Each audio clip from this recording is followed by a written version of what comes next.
Lo, magpahinga at magpagaling ka dyan. Pag nahanap ko na yung doktor, agad ko siyang dadalhin sa'yo. Wala akong pakialam sa sinumang doktor. Yung babaeng nagligtas sa akin, nahanap mo na ba? Lo, alam ko nagtatrabaho siya sa ospital. Nakuha niyo po ba yung pangalan? Hindi pero kailangan ko siyang mahanap. Sige, Lo. Gagawin ko ang lahat para mahanap siya.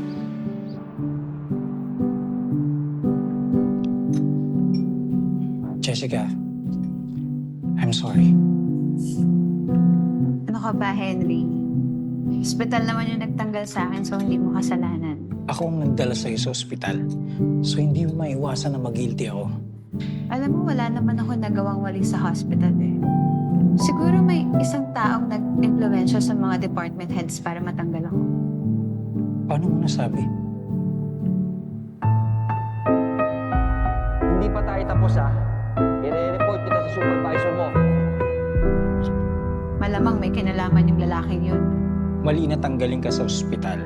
Lalo na alam namin mas kailangan ka doon. Actually, alam mo, okay lang.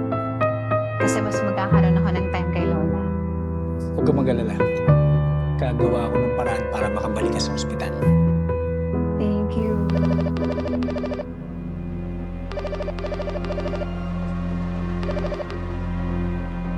Hello, Dad. Ano, nasaan ka na naman? The engagement party is tomorrow. Kaya umuwi ka na. Ngayon na! Sorry, Henry. I really have to go. May aasikasuhin pa ako. Sigurado ka? Oo. Ingat ka ha. Salamat.